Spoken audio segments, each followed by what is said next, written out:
Assalamualaikum warahmatullahi wabarakatuh. Alhamdulillah hari ini kita masih dipertemukan dalam pembelajaran daring Bahasa Indonesia pada pertemuan ke-15.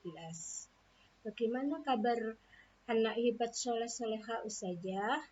Ustazah harap Ananda hebat semuanya sehat ya dan dapat mengikuti pembelajaran daring ini dengan penuh semangat. Amin. Ananda hebat yang soleh-solehah dan selalu saja banggakan. Kita akan belajar teks formulir yang ketiga. Sudah pernah tahu formulir pengiriman barang? Kalau belum tahu, untuk lebih pahamnya, marilah kita simak video berikut.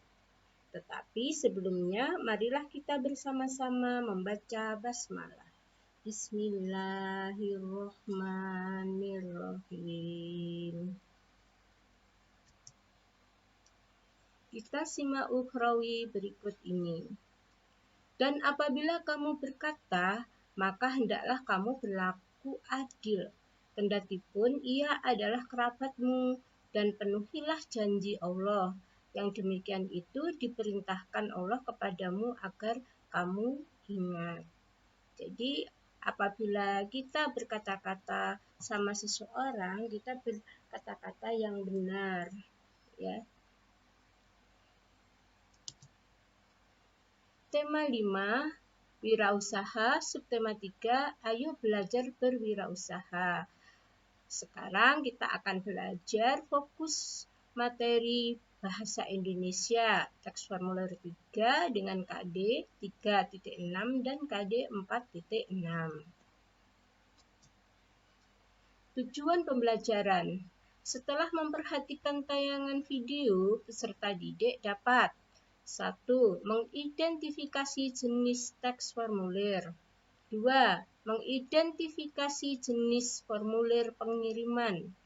3. Mempraktikkan mengisi formulir pengiriman barang. 4. Menentukan data yang harus diisi dengan melihat contoh formulir yang telah diisi. 5. Menjelaskan cara mengisi formulir pengiriman barang. 6. Mempraktikkan mengisi formulir lembar jawaban komputer atau LJK. 7. Mengidentifikasi kolom-kolom yang terdapat di dalam LJK. Dan yang terakhir, 8. Menjelaskan langkah-langkah mengisi formulir lembar jawaban komputer atau LJK.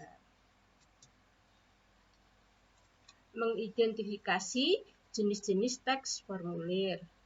Formulir digunakan dalam kegiatan operasional suatu organisasi atau perusahaan. Formulir adalah lembaran kertas atau kartu yang dicetak dengan ukuran tertentu yang di dalamnya terdapat data berupa informasi. Formulir pengiriman barang adalah formulir berisi nota penjualan yang memiliki fungsi sebagai tanda bukti pengiriman atau penerimaan barang yang biasanya dilakukan oleh perusahaan ekspedisi. Perusahaan ekspedisi adalah perusahaan pengiriman barang. Kita lihat formulir berikut. Ini formulir pengiriman barang melalui paket pos. PT Pos Indonesia ada nomornya. Formulir pengiriman barang diperlukan ketika seseorang mengirim barang ke suatu tujuan tertentu. Jadi mengirim barang itu ya karena jarak juga. Nah, ini dikirimkan melalui perusahaan ekspedisi tadi ya dengan tujuan tertentu. Jadi kalau ditulis dengan cermat, tepat, dan datanya juga akurat, akan nyampe di tempat yang dituju. Mengisi formulir pengiriman barang. Mengisi formulir pengiriman barang harus menggunakan informasi yang benar seperti nama pengirim. Jadi kalau saya mau mengirim, saya pakai nama Sri. Dan penerima, misalnya penerimanya adalah adik saya tulis Adi. Nomor telepon pengirim dan penerima ini juga harus dicantumkan, jadi nomor HP saya dan nomor HP adik saya, alamat tujuan dan alamat pengirim. Nah ini jadi alamat tujuan adalah alamat adik saya dan alamat pengirim adalah alamat saya. Tanggal pengiriman, ya hari kita mengisi formulir dan mengirimkan barang. Jenis barang ini ditulis, mungkin paket berupa buku atau paket-paket kain atau souvenir ya ditulis. Jumlah berat barang, nah ini nanti di perusahaan ekspedisinya atau jasa titipan barang akan ditimbang, dan biaya pengiriman dan catatan. Hal tersebut untuk menghindari kesalahan dalam proses pengiriman. Jadi semua ini ditulis supaya tidak ada kesalahan dalam proses pengiriman. Nanti kalau salah alamat atau menyasar ke tempat orang lain, kasihan ya. Dan mengurangi kesalahan pemesanan barang nih, untuk apalagi yang beli barang online. Nah, kalau datanya tidak lengkap, bisa-bisa barang yang kita pesan tidak sesuai dengan gambar yang dipilih. Perhatikan formulir yang telah diisi berikut. Nih, formulir pengiriman barang. Nama pengirimnya, Ajeng, alamat pengirimnya, Jalan Haji Baping Raya, nomor 100 Jakarta Timur. Ini nomor teleponnya. Terus nama penerima, Dermawan Adi, Jalan Gedong Kuning, Yogyakarta, Kota Gede. Nomor telepon, barangnya, baju atau pakaian, berat barangnya setelah ditimbang adalah 1,1 kg. Jenis pengiriman adalah ekspres, jadi cepat. Biaya pengirimannya adalah Rp18.000. Catatannya, kurir dapat menghubungi nomor telepon yang tertera jika penerima tidak ada di rumah. Mengisi formulir lembar jawaban atau LJK. Lembar jawaban komputer digunakan untuk ujian masuk ke jenjang pendidikan selanjutnya, seperti sekolah menengah dan perguruan tinggi. LJK adalah formulir isian berupa kertas yang akan diolah dengan komputer, dan pemeriksaan LJK memerlukan alat pemindai. Penggunaan LJK memudahkan pemeriksa dalam memeriksa jawaban ujian. Ini contoh LJK kalau kakak-kakak kelas kalian kemarin ikut tryout dan juga ujian nasional memakai ini ya. Nah, perhatikan contoh LJK ini ya. Nah, dalam kolom LJK biasanya terdapat kolom-kolom berikut. Petunjuk 1 ya, nomor 1. Ini petunjuknya biasanya ada di sini. Nama peserta ujian. Nah, ini kita kalau ngikutin kakak-kakak kelas kalian yang dulu adalah disilang ya, tapi kalau zaman dulu dibulati. Nah, kalau kita nama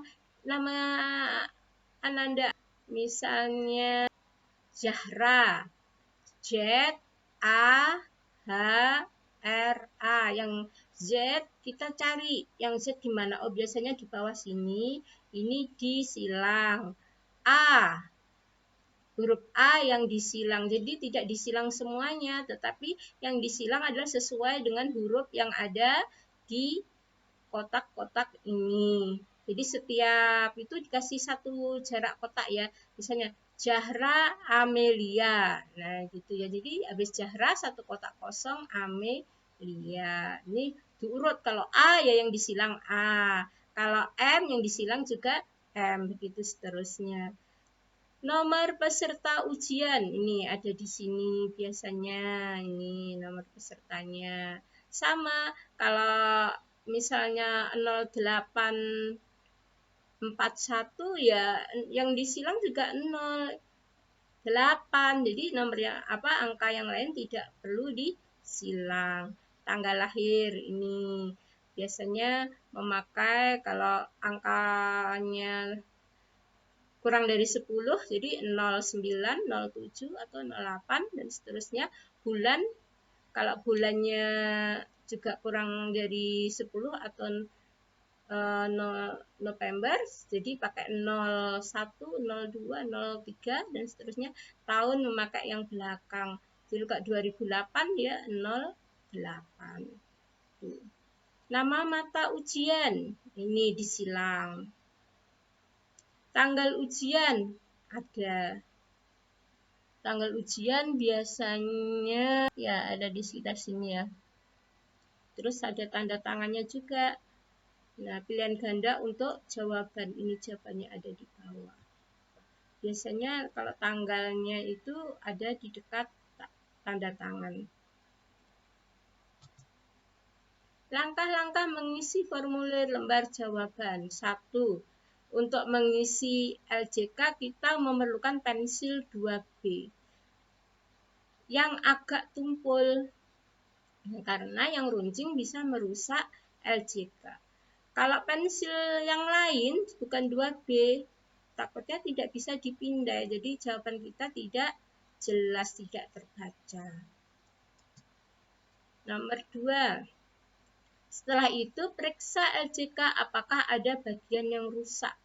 Nah, jika ada kerusakan atau kusut dikembalikan ya kepada pengawas, minta ganti yang baru karena juga dikhawatirkan jika dipindai tidak bisa terbaca. Jika tidak ada bagian yang rusak, kita dapat lanjut ke tahap pengisian identitas seperti nama, nomor ujian, tanggal lahir, tanda tangan, dan mata ujian. Yang keempat, setelah mengisi mata ujian, kamu dapat mulai mengerjakan soal ujian dengan cara seperti petunjuknya. Kalau diminta menyilang juga menyilang, kalau diminta melingkari dengan tebal juga kita lakukan dengan melingkari. Demikian tadi yang bisa Ustazah sampaikan pada hari ini ya. Semoga Ananda semua dapat menambah wawasannya dan semakin paham akan ilmu yang baru Ananda terima. Amin. Mari kita bersama saling menjaga diri dengan jaga jarak dan rajin memakai masker jika keluar rumah agar dapat memangkas penyebaran COVID-19. Terima kasih. Wassalamualaikum warahmatullahi wabarakatuh.